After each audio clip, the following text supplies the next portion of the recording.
So, and then lastly, we'll do a quick bio on Gary and we'll get started. Gary is an LMSW, has worked with families in the mental health field for over 25 years. He has spent most of his career so far working as a school social worker before opening a private counseling practice to continue serving families in Kent County. Gary has a bachelor's degree in psychology from Michigan State University and a master's in social work from Grand Valley State University. He uses solution-focused brief therapy in his work with families at Turning Point Therapy and provides trainings to large and small groups of social service workers and therapists in the community. To contact Gary, go to his website, www.turningpointtherapy.net, or call him at 616-914-9874. His contact information is outside as well. He has his business cards as well as some sticky pads as well. And if there's not any other questions, please welcome or help me in welcoming Gary Watson today. All right. All right, thank you. Sounds like this is on. So I got my clicker and my water. I'm set here. The water is just a prop, so if I forget what I'm saying, I'm just going to take a dramatic pause. And so, and I guarantee I'm going to trip over this thing at least 3 times before we're done. Hopefully I won't actually fall. Okay, he did my introduction. And what I'm hoping to accomplish today is give you guys, at least I want you to leave with a working knowledge of solution-focused therapy. Have enough that you guys can take it back to your work and your practices and start trying this out. I'm trying to pack a lot into 2 hours, and I realized, 2 hours just isn't enough to teach you everything you'll want to know or need to know. But I think you'll at least leave here being comfortable to try this out. And Steve DeShazer, one of the founders of solution-focused therapy, I'm just going to call it SFT for short, because it's a long name. He would often say that the best way to learn how to do therapy is to do therapy. So you just have to practice it. We may, if I can kind of catch up on our time, we may practice today. Either that or I'll have somebody volunteer and I'll try to practice and do a live session. I don't think I've ever done that before, so it'll be interesting. Let's see, a little bit of my background in SFBT. I got my first introduction to it about 25 years ago when Insoo Kim Berg, who's one of the founding mother of SFBT, she and Steve DeShazer actually got married, but they developed this theory together along with some other people. And basically, she came over to our agency. I used to work for Oceana Mental Health as a case manager. She came over there and gave us a 3-day training on the theory, and it was a great theory. I liked it at the time. But I guess I was young. I didn't think it really applied to case management. I was wrong. I just didn't know any better at the time. Shortly after that, I started work as a school social worker and pretty much went through the grades, kindergarten on up to high school. And it wasn't until I got into working with high school kids that I realized the stuff that I was doing with those younger grades just didn't really apply to high schoolers. They didn't want to play with puppets and all that stuff. So I pulled out the SFBT stuff and kind of dusted off the books. Started doing a lot of self-training, which is the way a lot of us do that. Because there's not a lot of, I think there's only 2 accredited programs right now in the United States. Elliot Connie out of Texas just started one. He's a very good therapist. If you do couples work, check out some of Elliot Connie's work. And let's see. So basically I started using this again with high school students, and then about 4 or 5 years ago, I found out that Peter DeYoung, who's been involved with SFBT from the start, he still does international trainings, lives right here in Grand Rapids. So I got in touch with him, and he started working with me and 3 or 4 other therapists, and we've basically been working with him ever since. He's basically been showing us the finer points, and we get deeper and deeper into this as we go. One of Steve's things, has anyone ever heard of the ELAN program, microanalysis? There's a great program. It's called ELAN. It's actually it's from linguistics. I don't know if it's psycholinguistics or not. But you can actually, if you have the ability to record your counseling sessions, you can upload it onto this ELAN program and then dictate or annotate what's being said as a therapist, client, and you can do whole families. Really good program. It's free. Fairly easy to use, but Peter is really big into using that to help improve therapy. And again, about 4 years ago, I started Turning Point Therapy. I got out of school social work and still work with kids, families. I do marriage counseling. And I should give myself a plug. The nice thing about about solution-focused therapy is that clients usually get what they need in about 5 to 8 sessions on average. The bad thing about solution-focused therapy is clients get what they need in about 5 to 8 sessions. So you're always rotating clients. So yes, I take referrals. Okay. So let's get into this. So what is solution-focused brief therapy? I'm still trying to get my breathing rhythm as I talk too much here. The main thing is we focus on solutions rather than problems. In traditional therapy, there's a tendency to delve into the problem and try to help the client basically understand why they're doing the things they're doing, or basically, how they got so screwed up. And then once they understand that, then they've got the choice to do something different. And that works. But I would say solution-focused therapy kind of skips the middleman and goes right to what would you like to be doing differently. We focus on helping clients explore their strengths, values, and skills more so than their deficiencies. We use past successes and strengths to co-create solutions.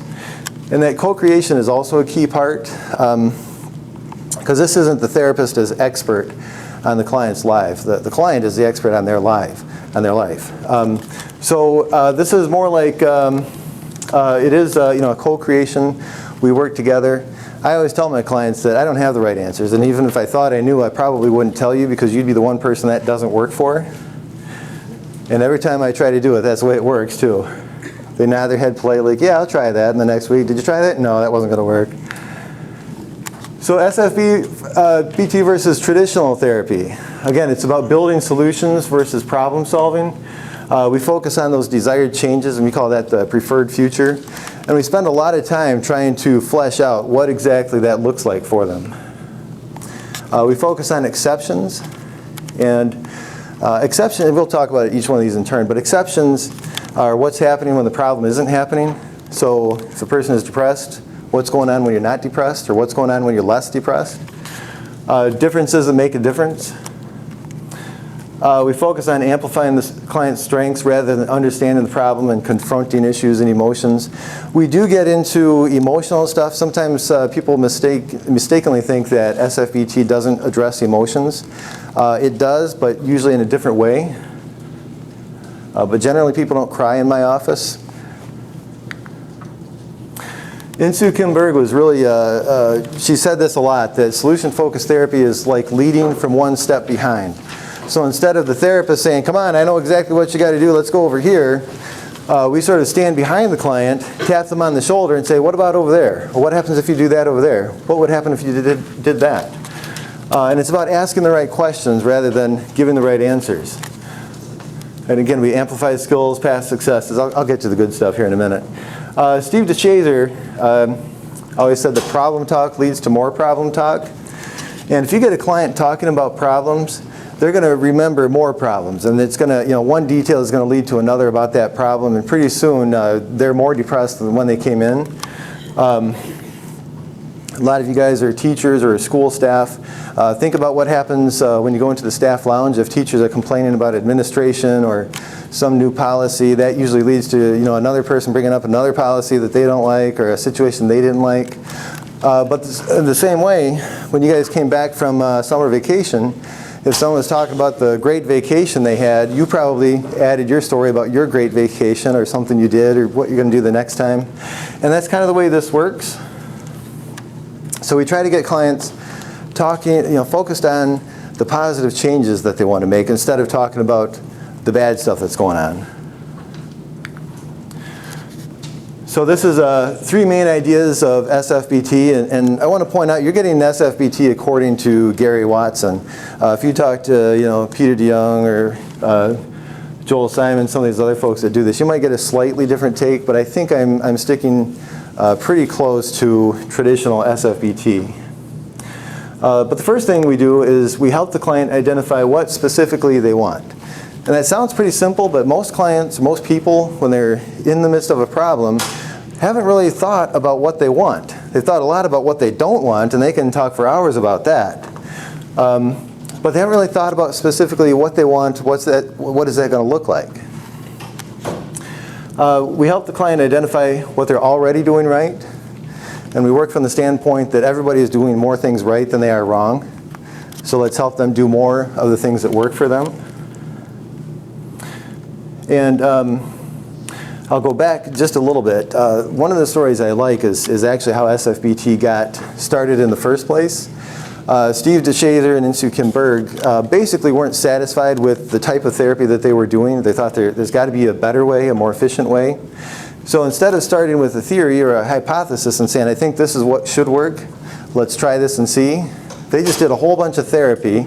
They watched different therapists doing different kinds of therapy, thousands and thousands of hours, and they were just looking for what works and what doesn't. And they're very open-minded about it. And one of the things they came up with is that clients who want something from therapy do better in therapy. And what they mean by that is clients who want the presence of something positive are going to do better than clients who want the absence of something negative. So, for example, the wife who comes in and says, I want to have better communication with my husband is going to be more successful in counseling than the client who comes in and says, I want my husband to quit being a jerk. Okay? So our first job is to help them figure out what it is that they want. Some guiding principles here. First of all, if it ain't broke, don't fix it. Clients will, in my experience, they'll give you some red herrings, and you really want to follow those. They'll mention some problem, and you think, man, I should explore that. But if the client says it's not a problem, it's not a problem. And that's a tough thing for a therapist to do. I recently had a woman, she was in her late 20s. First session, she was kind of describing what she wants. And she said, oh, by the way, I should probably tell you, I was raped when I was in college, but I don't want to talk about that. I've dealt with that. And I was like, wait, but shouldn't I? But I had to go with that and assume that she knew what she needed and what she didn't need. And she was right. So I kept my mouth shut and focused on what she really wanted to talk about, and it was fine. If it works, do more of it. This is kind of about the exceptions. So when clients mention something that seems to work, even just a little bit, you want to flesh that out and find out what worked about that, and how do you do that more often. And if it doesn't work, do something different. This is my mantra when I'm doing a session, especially if I feel like I'm getting stuck or things aren't going exactly the way I want. I come back to questioning, what does the client want? And I want to be genuinely curious about what they want and who's important to them, what's important to them, what are their values. And when I can stay focused on that, then I can kind of reset sometimes if I need to. But staying focused on this is going to help you use this theory effectively. So this is my roadmap when I'm doing solution-focused work. And this is the first session. I might do it slightly different from other folks, and I'll tell you where that is. The first thing I'm doing is goals formulation or solution formulation. And I guess everybody does that. But we make a point to go a little bit slower and to get as much detail about that preferred future as we can. The next thing I'm looking for is initial exceptions. So within probably 15 or 20 minutes, I'm going to be asking them about what things have gone a little bit better for them or what things they've noticed going better. After that, I'm going to use some scaling questions, which means on a scale from 1 to 10, if 10 is the best you can imagine things being and 1's the worst you can remember, where is the situation now? Then I'm going to do the miracle question. Not always, but majority of the time. And if anyone's ever heard of solution-focused theory, they've usually heard about the miracle question.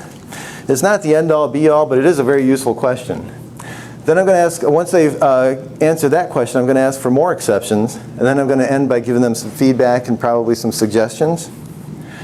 And then we'll get into each one of these in turn. Sometimes, some people won't ask the scaling questions until after the miracle question. I sometimes do both. So I put this up here. I found this on Pinterest. And this is kind of what I think of when I think about learning SFBT. Because it seems like it's really easy. It's a very simple theory, but it's not simplistic. It does take a lot of skill There's a lot of nuances to it. You really have to pay attention to language. And it kind of feels like, okay, Cookie Monster cupcakes, I can make those. And then you try it for the first time, and you're like, oh crap, that wasn't the way that was supposed to go. Or you're right in the middle of something, and you're like, wait, that wasn't supposed to happen. How do I get out of this? How do I get back to doing what the book said? But if you keep practicing, you'll get there. So let's talk about goal formulation. This is how I get to the goals. First of all, again, I'm trying to get a detailed description of what changes the client would like to see in their lives. I'm looking for who and what is important to them because I'm going to use that. I'm looking for the presence of positives, not the absence of negatives, which means if a client says, I don't want to be depressed anymore, I'm going to say, what do you want to be instead? And then they look at you and say, duh, happy. But then we go from there. What will be happening in the future that isn't happening now? That's one of the questions I'm looking for and trying to get answers to. What difference will it make to them or their family or whoever they care about when those changes are happening? And I put this down because I thought it was clever. Defining the solution is half the problem. It's kind of a play on that old math thing that defining the problem is half the solution. Because in solution-focused work, if you can get the client to detail what they want, where they want to go, what that's going to look like, and why that's important to them, the work is halfway done. And they'll actually start doing a lot of it right there in that session. Like, oh, I need to do this. And it's a little like pulling out the roadmap with them and side by side saying, okay, where do you want to go? And as you're asking these questions, they finally say, okay, I think I want to go right there. And you say, okay, well, here's where you are. There's where you want to go. How do we get you there? And as Yogi Berra said, if you don't know where you're going, you might not get there. So the questions we use to get started on what the client wants, and keep in mind, most clients will come in. My clients are usually expecting that I want to hear all about the problem and the details and stuff like that, and they could go on for the whole hour if I let them. And I'll usually at least give them a chance to tell me what they want me to know about the situation so they know that, that I get it. And as soon as I can, I'm going to switch to solution-focused questions. And I think the reason I think most clients come in wanting to tell you about the problem is just that medical model, where you go to the doctor and the doctor says, where does it hurt and how long has it hurt and what's been going on. And if they get enough answers to those questions, they can say, aha, I know what's wrong with you. Here's the medicine, here's the procedure, and off you go. But I don't think that works quite the same way in counseling. Okay, so these are some of the actual questions I would ask. My favorite question to get started with the first session is, so, what are your best hopes for coming to counseling? And it's pretty simple. It's on there somewhere. But that's a way to get them talking about what changes they want to make. How will you know when you don't need counseling anymore? Or I'll say, how are you going to know when you don't need to see a guy like me anymore? And it's kind of interesting because that first session you're already talking about ending therapy, but that that is the goal. One of my favorites, it's a long-winded question, but that second one is suppose in a few weeks or a few months or by this time next year your problem is gone and you've quit seeing me, and suppose I could go back and visit you and maybe even make a documentary of you, set up the cameras or be a fly on the wall, whatever way you want to say it. And suppose I could sort of make a movie about you and a day in the life of you when your problem is gone, or a week in the life of you when your problem is gone. What would I see just by watching that movie that would tell me, wow, he really fixed that, or they fixed this problem? And clients will start talking about what they're going visual. They'll say, okay, well, you would see us being together. If it's teenagers, they'll usually say things like, I would be in the living room more often. I wouldn't be in my room so much. You'll see me laughing. You'll see me hanging out with friends. You'll see me enjoying myself. And then you can ask for details about that. Then I'm going to ask, when I turn on the volume, what am I going to hear that will tell me that this problem is solved? And you'll probably get things, usually it's, you'll hear laughter. You'll hear me talking in a calm voice, or you'll hear us talking in a calm voice, especially if you're working with a couple.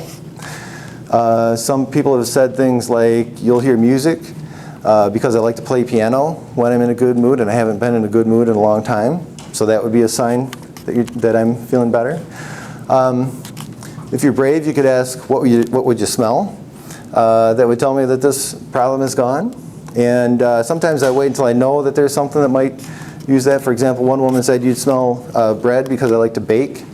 You'd smell cookies and stuff like that. One woman said, you'd smell sweat because I'd be doing yoga again and getting back and taking care of myself that way.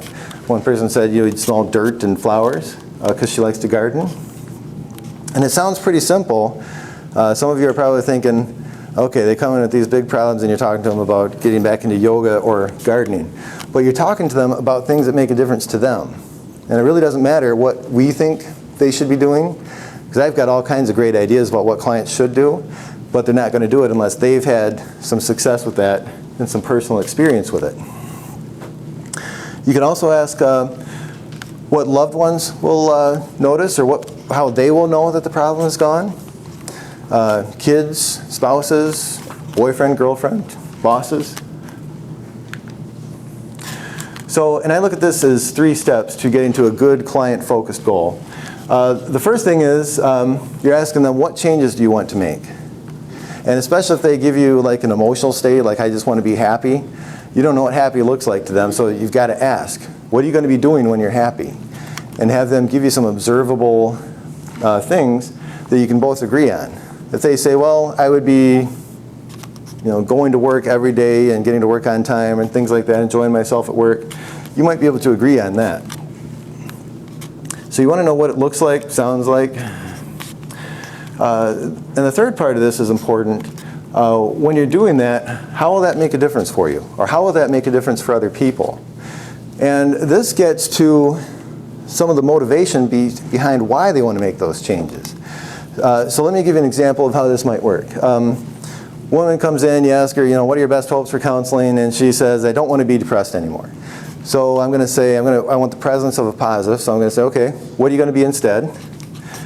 She'll look at me and say, I want to be happy. So I'm going to say, well, I don't know what you're like when you're happy. Tell me what you'd be doing when you're happy. And she might say, I'd be getting up in the morning and with my kids, helping them get ready for school. I might be making their lunches. I would get up on time, put a little extra effort into my appearance, look professional when I go to work instead of, doing whatever. And then I might say, so when you're doing that for your kids, when you're getting up with them, making them breakfast, getting them ready for school, how will that make a difference for you? And she'll probably say something like, well, it makes me feel like I'm doing my job as a mom. And then I can actually throw a compliment at her and say, oh, so this is important for you to be a good mom. Have you always been like that? Where does this come from? And when I do that, she's hopefully going to ground on that and say, yeah, it is important. I want to be a good mom. So her goal has started to shift already from not being depressed to how she wants to relate with her kids. And that's a little more helpful, in my opinion, than just saying I don't want to be sad or I want to be happy. So, and then her goal is probably going to shift and talk about work, probably confidence and competence, things like that. And eventually you've got a goal where you might end up saying, okay, so you want to be the best mom you can be. You want to be able to see yourself as professional at work. You want to look the part, act the part, and walk the walk. And then I'll probably go, what else? When your problem's gone, what else will be different? What else will be happening then that isn't happening now?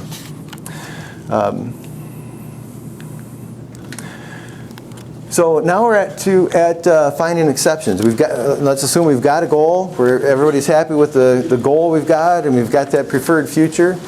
Now I'll usually ask for some initial exceptions. And these are Steve DeShazer's definitions of exceptions. What the client's doing when they're not doing the problem. So, think of a client who's depressed. What's happening, what are they doing when they're not being depressed, or when they're not depressing? What's happening when the problem isn't happening? I think of this as marriage counseling. If the couple says we're arguing all the time, I'm going to be asking questions about what's happening when you're not arguing. Because we know they're not arguing 24/7. There are times when they're not arguing and things are okay. I'm not interested in how arguments get started. I am interested in how they stop arguing and how they come back together, because that's where the solution part is. And differences that make a difference. Sometimes clients say, well, you know, things are better sometimes, but we don't know what's happening to make that happen. So we got to dig into that. So here's why we look for exceptions. First of all, clients often overlook the things that they're doing right. When they're coming to you and they're depressed and anxious and they've got these problems and they had to sometimes swallow their dignity to come see you, or someone else is making them come see you, a lot of times they're already feeling like failures and they're going to gloss over anything right that they're doing. And it's really helpful to help them realize that they are doing more things right than they are wrong. And when they start to see that, they're more likely to make other positive changes. It emphasizes the values, strengths, thinking skills, etc. Behind those exception times and increases the likelihood of them doing them again. So in that example, when I get a mother saying to me, yes, I want to be a good mother, that's important to me, once she hears herself say that out loud, there's a little more chance that she's going to act on that and do things that she sees as being a good parent. Doing more of what works leads to less time for the problem to occur. So simple math, there's only 24 hours in a day. If you spend most of those doing what works, there's just not as much time for stuff to go wrong. And the other thing is clients are much more likely to repeat their own past successful behaviors than anything that we can suggest to them. I do that a fair amount. And I try to catch myself and I think, okay, research says, or everybody says, you should be doing this. And I might suggest that. And clients will nod politely and say, yeah, okay, I could try that. But the stuff that they actually do is based on their own past experience. Insoo Kim Berg always described the whole counseling session as listening with a solution-focused ear. So clients are going to give you a lot of problem talk. And I would say maybe 90% of what they say you're going to actually sort of ignore and focus on the 10% where they're giving you clues about some kind of exception. And when they do that, you might want to stop or at least make a note of that and come back and ask for that. And ask questions like, whose idea was this? How did you know that would be helpful? How did you decide to do that? How hard was that to do? How did that make a difference when you did that? Was that a big change or a little change for you guys? And when they're answering these questions, you're going to amplify those exceptions. And suddenly something that they kind of glossed over and didn't see as a big deal is something useful to them that they can start using again. Okay, so how do you learn about these initial exceptions? One of the things I do is just ask clients about themselves. What do you do for fun, or where do you work? What kind of work do you do? What's your best subject in school?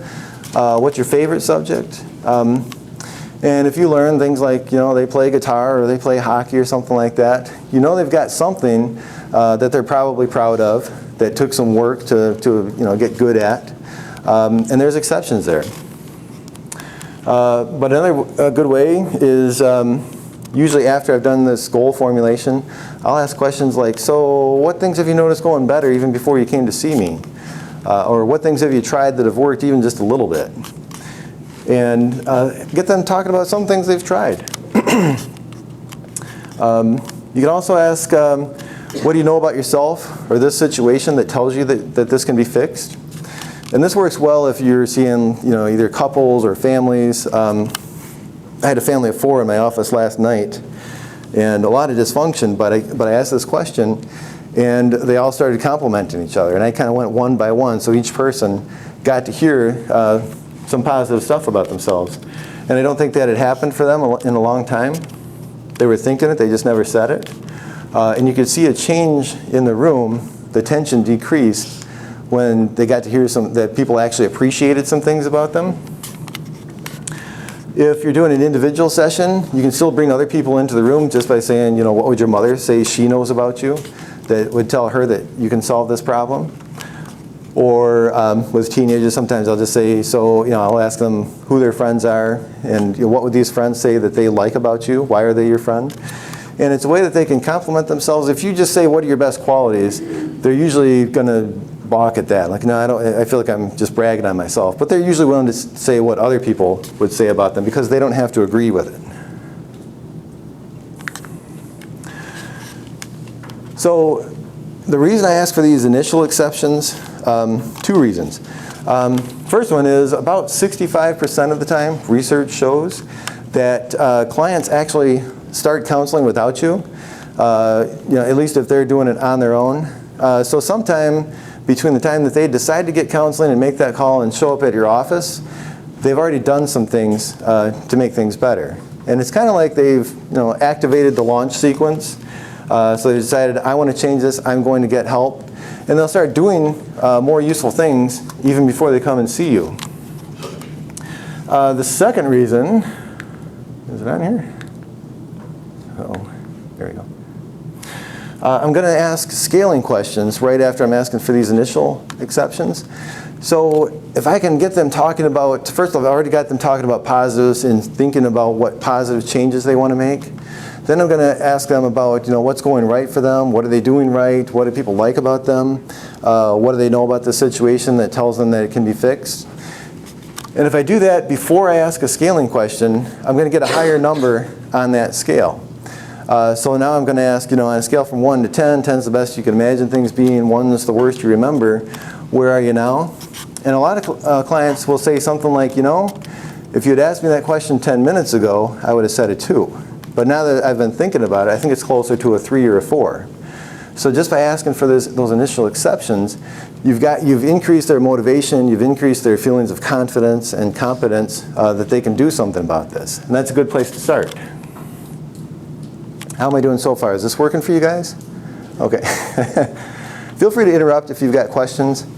'Cause I'm trying to pack a lot in. So then we come to scaling questions. These are one of my favorite questions to use. I think they're the most useful, especially relationship scaling questions, which we'll get to. Scaling questions help the client think more concretely about the situation. It helps remove emotions from it sometimes, especially if they're so worked up that they can't really think straight. A lot of clients, if you just ask them what's going on for you right now, they have a hard time telling you. But if you ask them to put a number to it first, then they have an easier time telling you why they picked that number. And they'll say, well, this is going well, and this isn't going so well, and that's why it's a 3. It helps them view their situation from different vantage points that they probably haven't done before. Helps them think about the skills and strengths that they have, that they may have forgotten that they had. And it helps them think about what to do next, small baby steps. So simplest way is on a scale from 1 to 10, 1 stands for the worst you remember things being, and 10 stands for the best you can imagine things. Or if you're waiting until after you ask the miracle question, 10 would stand for the miracle. Where would you rate things today? And let's see. It doesn't matter what number they pick, because you really don't know what that number means anyway. Yeah? I wonder if you want to tell people that you're going to get to the miracle question. Yes, I will. I will get to the miracle question. It's like suddenly you think, what is the miracle question? Okay. Yeah, we'll do that for sure. But right now we're just up to scaling. And again, it doesn't matter what number they pick because you don't know what that number means anyway. I know what a 3 means to me. I don't know what a 3 means to you.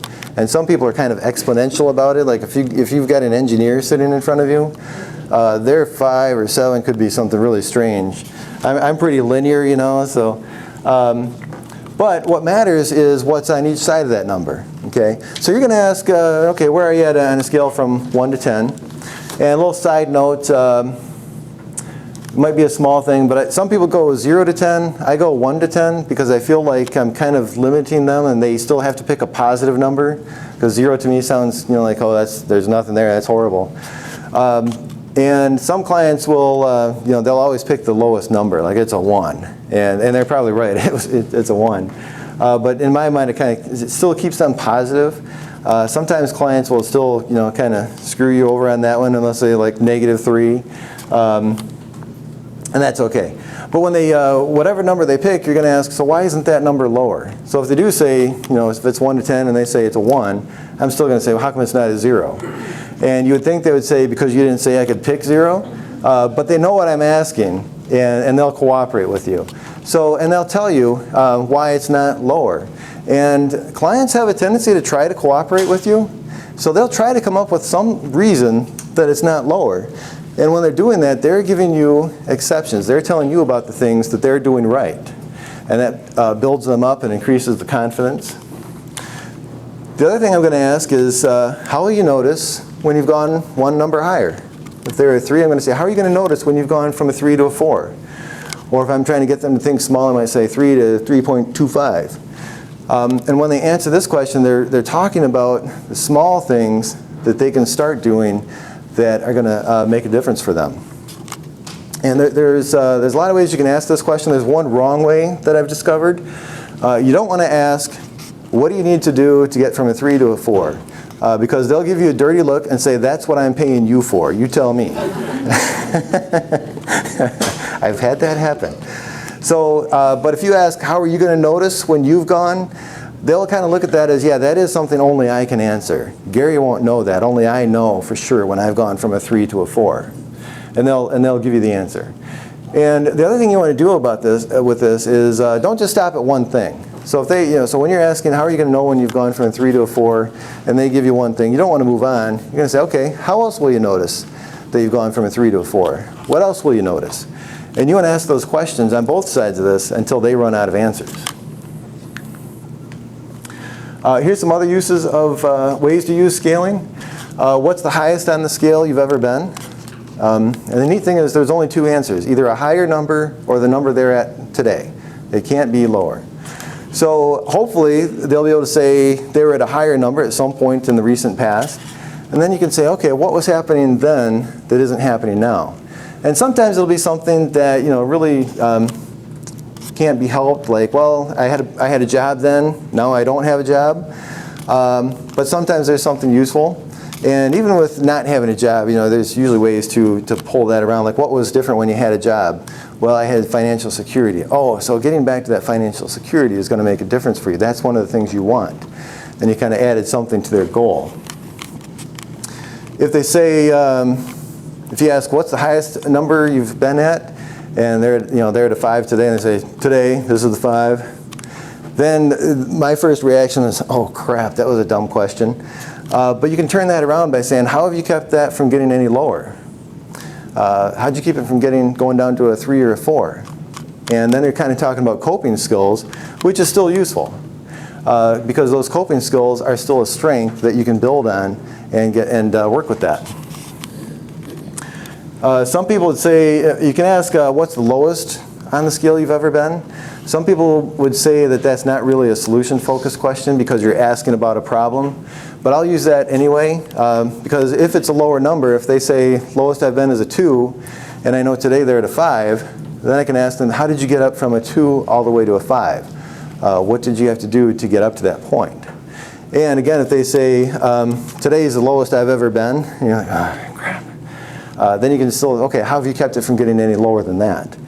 And clients will work with that question, and they'll come up with something because they're trying to cooperate with you.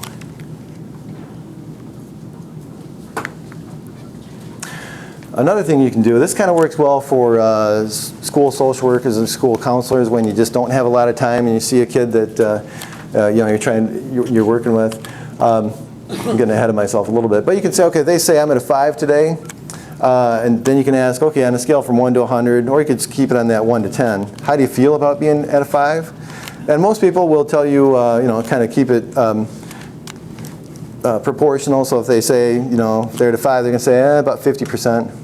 If they're a 6, it'll be 60%. But some people, for going up one jump, will make a huge difference to them. And you can say, so when you go from a 5 to a 6, how are you going to feel about that? And they might say, that'd be great. I'd be at like 80, because they see some differences. They see some changes happening. And sometimes what you can do with that is if you're passing them in the hallway and you just want to check in on them, see if you need to talk to them or not, or whether they can wait. You just say, hey, what number today? And they say 83. And you say, okay, good, see you next week. Oops. Wow, okay. Let's see, relationship scaling questions, the double whammy. This is probably my favorite kind of question to ask clients. Basically, I've already asked questions about who knows them best, and that might be their spouse, their best friend. You might be surprised. It could be a teacher. Essentially, who do you care about, is what you're trying to find out when you're asking those questions. And then you use those people to your advantage by asking relationship scaling questions or relationship questions. So where would, Joey, your best friend, put you on the scale? What would he say he knows about you that lets him put you at that number? What would they notice that would tell them things have gone up one number higher for you? How are they going to know that? And clients will often be more accurate when they're talking about the people they care about, or sometimes it's the people they don't care about, in the case of mandated people. But let's say, like when I've got a teenager in my office, and parents have already told me that he's failing most of his classes, he's smoking pot, he's going out drinking, he's been picked up by the police a few times. And I could ask that kid where he's at on a scale from 1 to 10. And he might say, 8 or 9, life is good, no problems. And if I ask that same question, so where would your mom put you on that scale? He's probably going to give me a more accurate number. He's saying, well, she'd put me at a 2 because she thinks I shouldn't be hanging out with my friends, and she thinks I'm going to flunk out of school, blah, blah, blah, and she's and he'll tell you this and describe what's actually going on, but he can say it because he doesn't have to agree with her. But at least now it's out there, and then you can start working with it. My next question would be, how is she going to know, in her opinion, when you've gone from, say, a 2 to a 3? What would she have to see? And he'll probably give you something reasonable, like, well, she'd say I have to start going to school every day, or I've got to start turning in my homework, or I've got to get my grades up. And he's probably right. And then I can ask questions, okay, suppose you did that. How would that change things? And we'll get him talking about this. So it's kind of a way to take a client who's sort of a mandated client, and get them working with you and wanting to work on something. Same thing would work if, I don't know if there's any PS workers in here dealing with parents who've lost their kids. Where would your PS worker, where would the judge say you're at on this scale? How will the judge decide that you've gone from 2 to a 3? And they'll usually work with that. And these are the questions that my clients usually find the most useful, especially with family stuff. If I ask a mother questions like, where would your kids put you on that scale? How will your kids know that things have gone from a 3 to a 4? How will your kids know when you're just a little less depressed and closer to your goal? And those are very meaningful questions when you get people thinking about what's going to make a difference to the people they care about. Again, here's some more questions. Where would your best friend say you are on this scale? What does she know about you that tells her it's at that number? Sometimes people, if they've got self-esteem issues, things like that, they'll give themselves a low number, and they'll say their friends or their family would give them a higher number. And then I can work with that too, just by saying, oh, okay, so who should I believe, them or you? Or what do they know about you that tells them that? I had a kid in the other day, and he's a very bright kid. So talking about his friends, I could tell that they were bright and engaged kids. And so I just asked him, "So are your friends dumb?" And he laughed. No. Okay. So if they say you're at a 6, you say you're at a 4, they know something that you don't know. What is that? And he would start talking about what they see in him. And as he talked about this, he started thinking, maybe they've got a point. Maybe I'm being too hard on myself. Who will be the first person to notice things are just a little bit better? That's a useful question. What will be different when your parents can say things have gone up one number? How will your wife first become aware that things have gone from a 3 to a 4? So there's a lot of good ways to use scaling questions. And again, a lot of this is just getting them to think small. You don't want them to fix everything overnight because that's too overwhelming. You want to look for small changes because small changes lead to big changes. Okay, so let me do a quick summary here of what we've done so far. So this is still a first session we're talking about. So we did goal formulation. We fleshed out their preferred future. We asked for some initial exceptions, what's going right just a little bit or what's already started to change. Then we asked scaling questions and some relationship questions. Now we're at the miracle question. Okay, everybody likes the miracle question. So essentially you're asking from where you are now, where do you want to go? But that's not how you ask. And I want to tell the story of how this question came about. Insoo Kim Berg was working with this woman, and she had like 9 major problems. Husband was an alcoholic, abusive, he was out of work.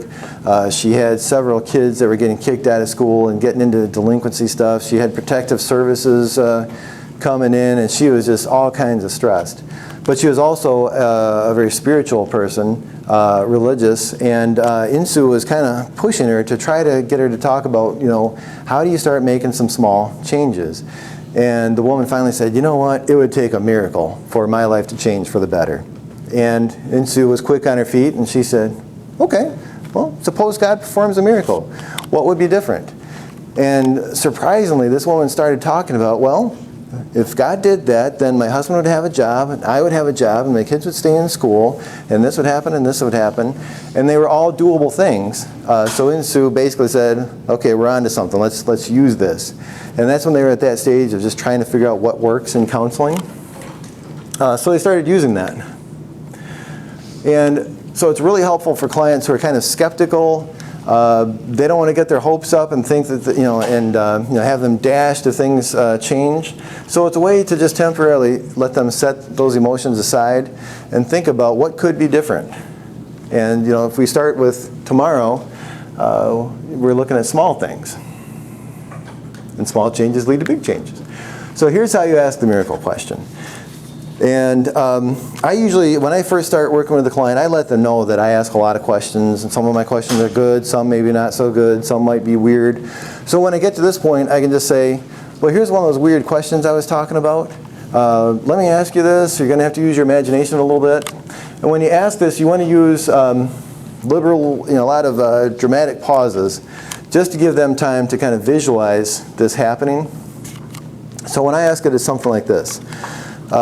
Suppose tonight, in the middle of the night, while you're fast asleep and the whole house is quiet, a miracle happens. And the miracle is that the problem that brought you here today is gone. Just like that. But because this miracle happens while you're sleeping, you have no idea when you wake up tomorrow morning that your problem is gone.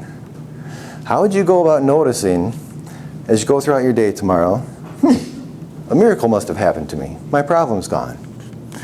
And that's pretty close to the way I would recommend asking it.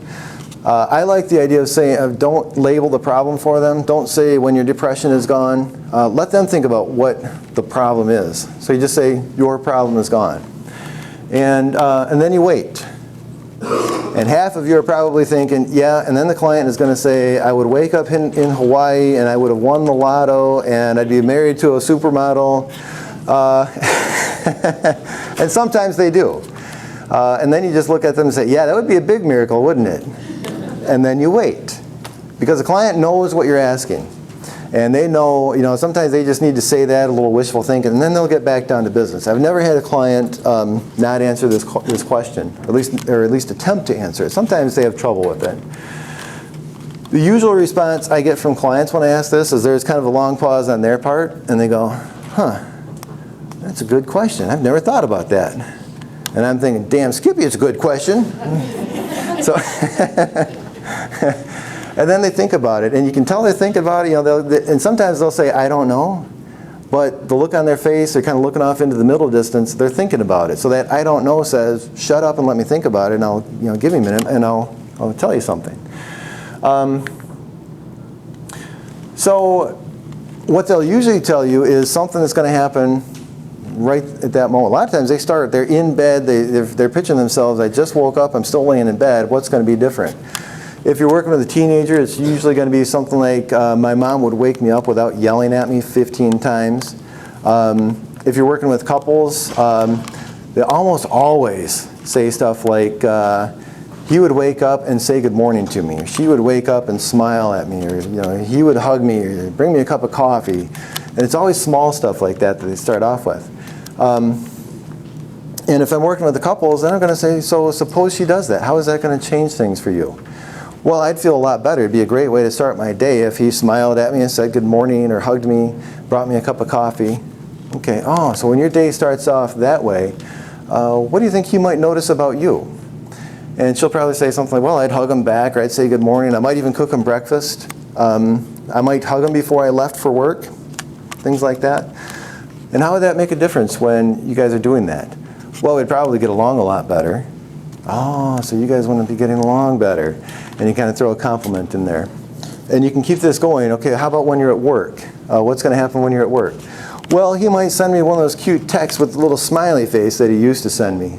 He hasn't done that in a long time. She might call me and ask me what I want for dinner, or if I want to go out to dinner or something. Things like that.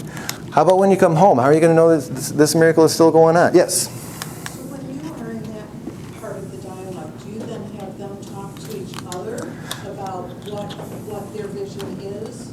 Or do you stay as the therapist? Yeah, I'm still asking the questions. They're usually talking to me.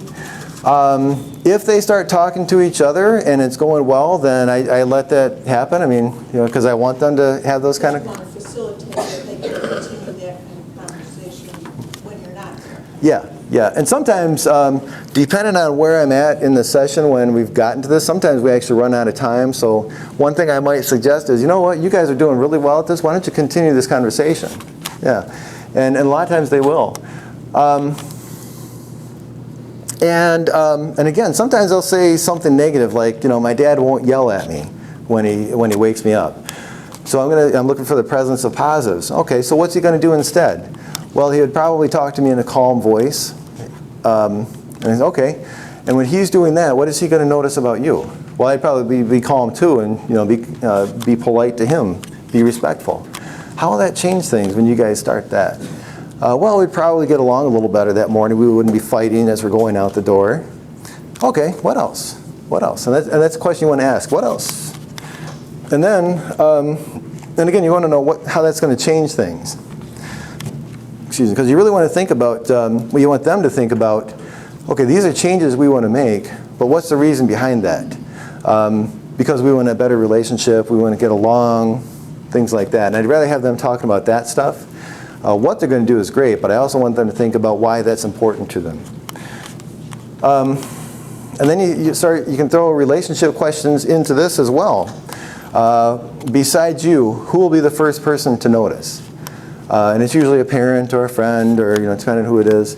If it's school kids, you might say, how about when you first walk into school, which kids do you think will be the first to notice that this miracle has happened to you? Or which teacher will be the first to notice? What will they notice? When I ask that, it's like, well, Mr. Smith might notice because I'd actually show up to class on time and maybe sit down and not talk. I'd get my stuff ready. How would that make a difference to Mr. Smith? Well, he'd probably really appreciate that because he usually yells at me and tells me to, sit down, shut up. And how would that make a difference to you when Mr. Smith is talking to you the way you want to, being calm and not having to do that thing? Oh, that'd make a pretty big difference. Okay, and you just keep going with it. And you don't really know what a client is going to say, so you kind of have to, it's hard to predict. You can't say, okay, I'm going to ask this question, it's going to go great. You have to kind of wait for that response and then work off of what they've just told you. Okay, so let's see, did we do this? Who else will notice a miracle? Yeah, got that one. Kids especially, if you're working with a couple and they're trying to not argue and they've got kids at home, I always try to ask, how are the kids going to notice that this miracle happened to you guys? What will they notice? How will that make a difference to them? And that's, a lot of times they may not agree with each other. They might think, they'd almost rather strangle the other person, but they'll do a lot for their kids and be willing to make a lot of changes for the kids' sake. Okay, got that. Okay, do you guys want to try this out?